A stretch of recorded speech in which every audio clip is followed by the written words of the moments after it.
Hey guys, welcome back. Hope you're having an amazing time because I come to you with a new video about the Zabbix, and to be more specifically about the integration of the Zabbix with another tool. And all of this comes from my ventures over the internet and reading all sort of random stuff when I found in the LinkedIn the link to an article about how to populate Zabbix events to the Faddom, which means like we have a new integration for the Zabbix, and this time, instead of pulling some stuff inside the Zabbix, we're actually grabbing all the goodies from the Zabbix and populating some other software to get even better results. And this sounded quite interesting for me. So I decided to do a little bit of the research on what a Faddom actually is, because I had and have no previous experience with it. But long story short, it's the ageless dependency mapping in the real time. Empower your teams to respond faster and defend better. Unite secure cloud and IT under operational view, which kind of like if you think about the functionality of the Zabbix, where when we're monitoring thousands of different servers, we're always lacking one thing. We're lacking the context about devices that we're monitoring. We might know that there is some sort of the problem with some hosts, but if we have not set up some dependency mapping ourselves manually, sometimes, especially for the new people in the team, it's difficult to understand what actually is going on and what services are affected because of this problem that we see in our Zabbix dashboard. And this is exactly the place where the Faddom comes in nicely. It's like one platform, endless capabilities. And if we go through the product page, you can see let me zoom in a bit, quite beautiful screenshots.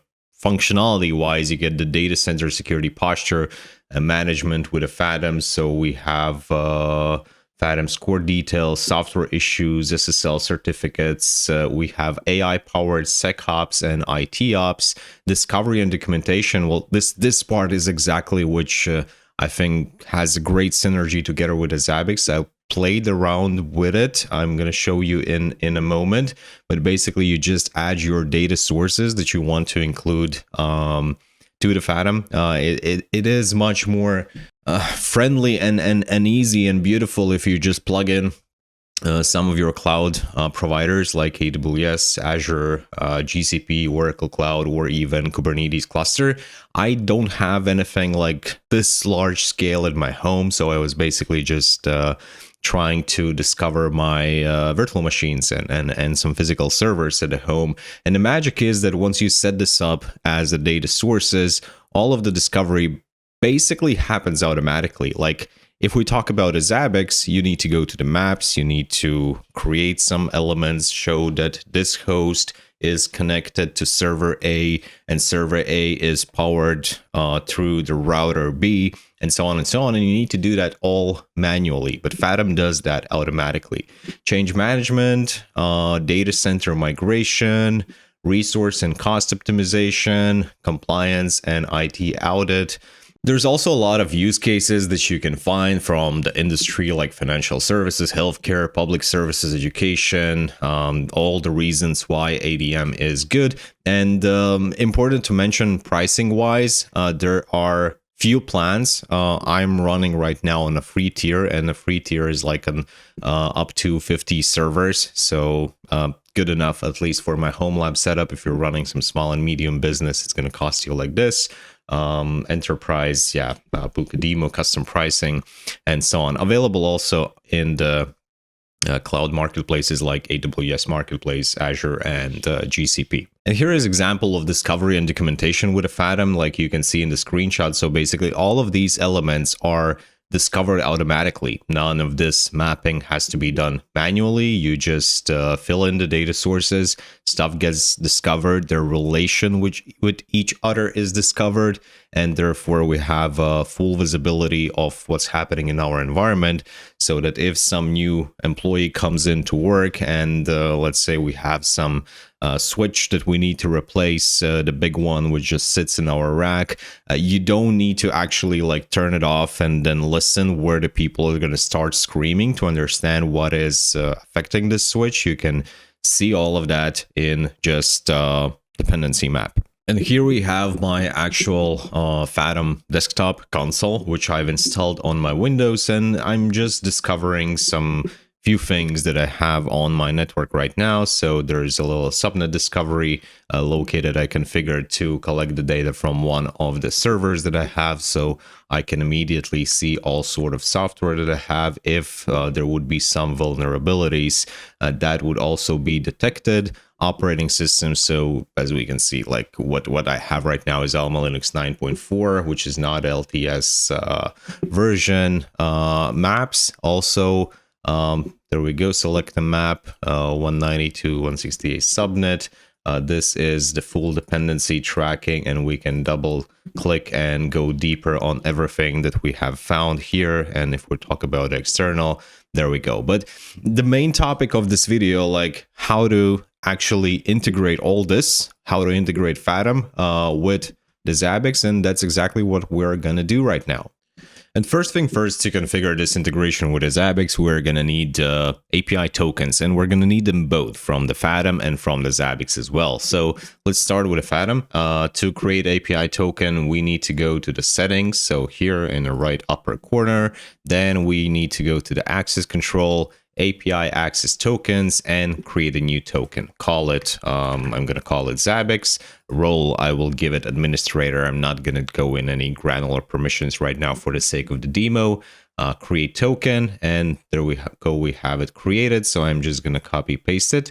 Faddom, here is our token, and like this. What else do I need? I might need the actual name, which is Zabbix. So that's done. And if we want to create a token, API token for the Zabbix, we need to go into users, API tokens, create a new API token. Let's call it Faddom user. I'm going to use again the same admin. Expiration period, whatever. Let's add it like 2 months. Click add, copy to clipboard, this one, and then Zabbix Faddom, just not to mix it up, created here, and for the Faddom, it's gonna be created here. So let me copy paste the key for the Zabbix API. So right now we have API created in both places. So after we created the API tokens, we need to go back to the Faddom in the same settings place. We're looking for event integrations, and we need to click add new integration, unique name. I'm going to call it Zabbix. Type is Zabbix is one and only here. Server, as we can just grab from the URL, I think we need to include the /Zabbix as well here. And yeah, let's try it like this. Then API token from the Zabbix that we just created, put it here, click apply. It's going to run the test, and we should see a result shortly. Okay, so actually we don't need to have HTTPS or HTTP in front, and we also don't need to have /Zabbix if our web server is configured to show Zabbix frontend in the IP /Zabbix. We just need to enter IP address. And when you click apply and the test goes through successfully, we have a next steps to download template to import into your Zabbix. So I'm going to download that Zabbix template and get authentication access token here. So we already have it, right? So then what we need to do next is go back to Zabbix. In a Zabbix, we need to go to alerts, media type, and here you will find a list of out-of-the-box integrations for the Zabbix, but we basically just need to import what we just downloaded. To do that, click on the import button on the upper right corner and select the template that we just downloaded. And as you can see on the screen, like I already have mine imported, and I'm going to show you like one small thing that you might want to know. So right now I'm uploading just the default one that we got from the Faddom web UI. So click import, and we have like original video. Couple of things that you need to keep in mind is that it is possible that you are importing this webhook that you downloaded from the Faddom, and you're receiving some error message in the Zabbix about a mismatch in the versions of the Zabbix and the template itself. That's super easy to fix. Like, don't worry about compatibility of this webhook with your Zabbix versions. There's just a thing that Let me grab it here. So here's the actual template that I've downloaded from the Faddom. And as you can see, the second line in our YAML is the version. And if you have this error, then what you need to do is to change this version to the one that you have Zabbix frontend for, and not the full version like I have 7.0.22, but just the major version. So for me, it's 7.0. That's why it's mandatory to have version 7.0, right? Then you will be able to import it. Then if we talk about the parameters, like we have a couple of them here in the Faddom itself. So all that have some sort of the macros with the curly brackets were actually going to be replaced with the real information from the Zabbix when the alert is going to be generated. HTTP proxy, that is like a optional thing. If you use HTTP proxy, then you need to specify it. I don't use it, so it's fine for me. And another thing that you want to keep in mind is like Faddom authentication token, which is the one that we created in Faddom, which is like this one. As you can see, like by default, it is suggesting that you should create a user macro. And you can do that. Like to do that, just grab this, copy paste, go to administration, macro, create like Faddom token, and copy paste the real token here, and then you can put it as a secret. It's not like how usually values and macros are kept for the media types. So what I am doing is like here in my original Faddom webhook, I'm pasting it directly in a Faddom authentication token parameter without the user macros, and this works also perfectly fine. Second thing that you need to know is that any webhook, it needs to actually point to your Faddom installation. And as you can see, like here in the parameters section, there's no parameter for the Faddom URL. Host IP, it is the IP of the host, which is potentially going to be triggering an alert. So if you have some specific network configuration that you need to like proxy the request through to something else and do some forwarding, then the actual location IP address of the Faddom is mentioned in the script, and that is generated automatically based on what is the environment of the Faddom where you actually downloaded the Zabbix webhook. Like for me, you can see the URL right after installation. Like I did not set it up myself, is Faddom-GN47 and so on and so on. That's why also automatically it is set here. Those are just kind of like the only things that we need to do in the Zabbix to configure the Faddom webhook. Then the only things that we need to make sure is that this webhook is actually used by some users. So what I did is went to the users. I've used just my admin sample, and here in the media tab, we need to add a new type, choose your Faddom, send to, it is a mandatory field, but it's not actually going to be used by the webhook. So you can type here whatever. I have here just test, right? And it works. You can specify when you want this media type to be active and on what severities. Then make sure that we have trigger actions, like my is enabled, and it's going to report all of the problems, all of the alerts via all the media types. And right now I have just one media type, which is Faddom integration. So the last thing that we actually need to do is to try out to generate some alert.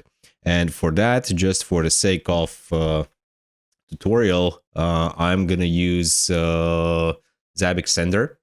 Like I have this host, let me make this a bit smaller.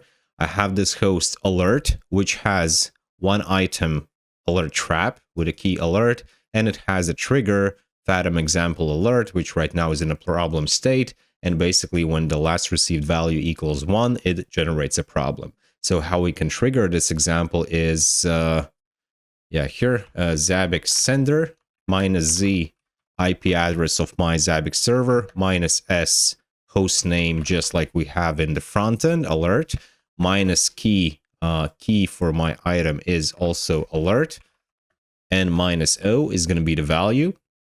So for the trigger, so if equals 1 is a problem, let's send actually 0. And we can see that this one went to the problem state. Then let's go to the monitoring problems. We can see that the problem is resolved, and I can send 1 again. So this generated a new problem here, and we can see that action is in progress right now. Let's refresh. And Faddom API Webhook original status is sent.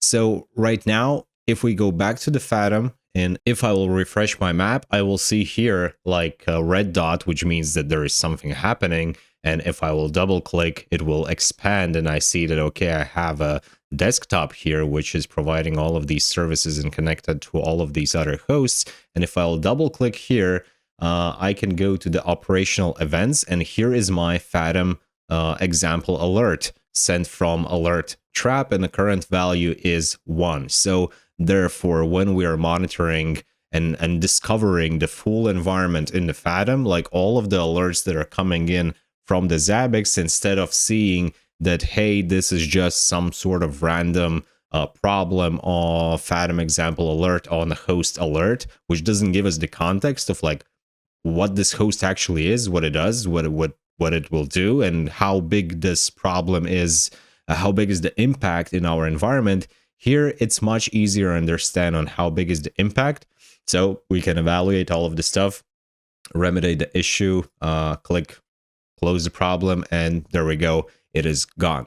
Another thing that I want you to let know is Faddom requires for you to send IP address of the host, right? That was also visible in alerts media types. If we go here, there is a host IP, and host IP is coming from the interface of the host. But interface is not a mandatory thing, right? As example, I am using a Zabbix Trapper, so I can create my host without the interfaces. And if you'll do that, like the interface will not have the IP address, and at least right now, Faddom will not gonna accept the alert without an IP address. So what I suggest to do is what I did, just add some example interface, and that is gonna be enough for everything to work properly.